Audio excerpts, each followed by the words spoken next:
తెలుగు సినీ ప్రేక్షకులకు మెగా అభిమానులకు నమస్కారం. మా ఎస్విసి సంస్థకి రామ్ చరణ్ గారికి చిరంజీవి గారికి ఎంతో అనుభవ సంబంధం ఉంది. మా ఇద్దరి మధ్యలో చరణ్ గారికి నా మధ్యలో మంచి రిలేషన్షిప్ ఉంది. నేను అభిమానించే హీరోల్లో రామ్ చరణ్ గారు ఒకరు.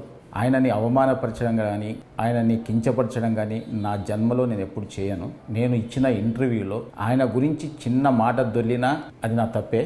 అది జరిగిందని అభిమానులు అనుకుంటున్నారు కాబట్టి వాళ్ళకి నిజంగా నేను క్షమాపణ చెప్తున్నా. చరణ్ గారికి కూడా క్షమాపణ చెప్తున్నాను. అంటే నాకున్న ఆయన రిలేషన్ని నేను పాడు చేసుకోదలుచుకోలేదు. ఎందుకంటే జనం ఈ రోజు మాట్లాడుతున్న మాటలు కానీ బయట ట్రోలింగ్స్ కానీ అభిమానుల బాధలు కానీ నేను అర్థం చేసుకోగలను. ఎందుకంటే ఒక హీరోని అలా అన్నప్పుడు ఎవరు కూడా భరించలేరు. నేను అన్న ఇంటెన్షన్ అలా కాదు. మాకున్న రిలేషన్స్లో మాకున్న క్లోజ్నెస్లో నేను మాట దొర్లాను తప్ప ఆయనను అవమానపరచడానికి కాదు. మాకు మెగా హీరోలతో అందరితో మాకు మంచి సంబంధాలు ఉన్నాయి. వరుణ్ తేజ్తో ఒక ఫిదా కానీ, సాయి ధరమ్ తేజ్తో 2 సినిమాలు, చరణ్ గారితో 2 సినిమాలు చేశాం. చిరంజీవి గారు ఎప్పుడు మా రాజుగారితో కానీ నాతో ఎప్పుడు మాట్లాడుతూనే ఉంటారు. ఇలాంటి అనుబంధం ఉన్న వాళ్ళని అవమానించే పర్యంత మూర్ఖుని కాను నేను. దయచేసి అందరు అభిమానులు అందరూ అర్థం చేసుకోవాలి. సంక్రాంతికి గేమ్ చేంజర్ రిలీజ్తో పాటు సంక్రాంతికి వస్తున్నాం సినిమాని ఒప్పుకోకపోయి ఉంటే, ఆయన చెయ్యొద్దు అని ఉంటే ఆ సినిమా రిలీజ్ అయ్యేది కాదు.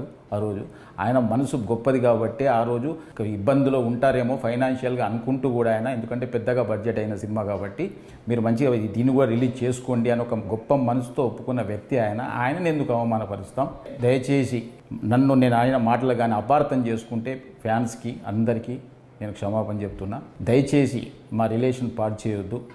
మాకు మళ్ళీ నెక్స్ట్ ఒక ప్రాజెక్టు రెడీ అయింది. నెక్స్ట్ చరణ్ గారితో సినిమా తీయబోతున్నాం.